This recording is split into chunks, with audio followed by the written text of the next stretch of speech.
আমার ইচ্ছে করে প্রত্যেকদিন আপনাদের সাথে ভিডিও শেয়ার করি, কিন্তু চাইলেও সেটা পারি না।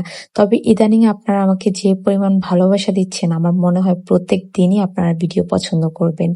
তো আজকে একটা উইকেন্ড ব্লগ নিয়ে আসছি। তো আশা করি আজকে আপনাদের ভিডিওটি ভালো লাগবে। আর এই ভিডিওতে কিন্তু আমি আপনাদের সাথে শেয়ার করব কিভাবে আমি আমার বাবু খাবার ফ্রোজেন করি। তো আমি সকালে উঠে আগে ব্রেকফাস্ট করে নিই। তো আম্মু রুটি আর ডিম ভাজি আর সাথে সবজি ছিল। তো সকালে ব্রেকফাস্ট করে আম্মুর জন্য আর আমার জন্য কফি বানাই। তো কফিটা আসলে প্রত্যেকদিন খাওয়া হয় না, মাঝে মধ্যে সকালে খাই। চাটাই বেশি খাওয়া হয়।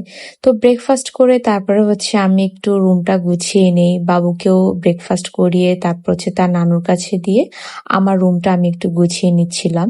আসলে আম্মুকে ছাড়া কোনো কাজই আমি করতে পারি না। আম্মুর উপর অনেক বেশি ডিপেন্ডেন্ট হয়ে গেছি আমি। তো তারপরে এই যে বাবুকে আমি একটু গোসল করিয়ে ঘুম পাড়িয়ে দেই। আর এই ফাঁকে আমি বাবুর লাঞ্চ রেডি করব। তো বাবুর লাঞ্চ আমি 1টা বা 2টার মধ্যে দেওয়া ট্রাই করি। আসলে সবসময় টাইম মেনটেন করা যায় না, তবে 1টা বা 2টার মধ্যে আমি ওর খাবারটা সার্ভ করি।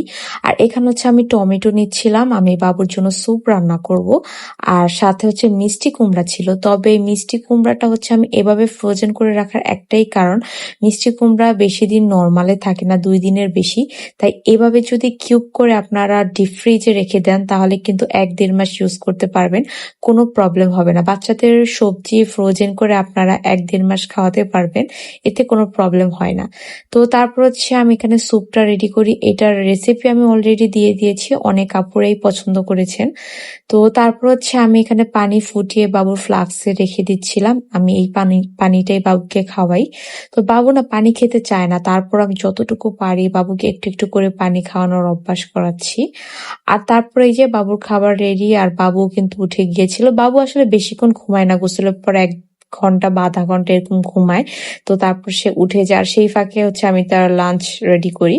তো বাবুকে খাইয়ে দাইয়ে তারপর তার সবকিছু আমি সাথে সাথে একদম ক্লিন করে ফেলি, কারণ আসলে আমার কিছু রেখে দেওয়া পছন্দ না। সময়ের কাজ সময়ে করে ফেলাটাই আমি বেশি পছন্দ করি।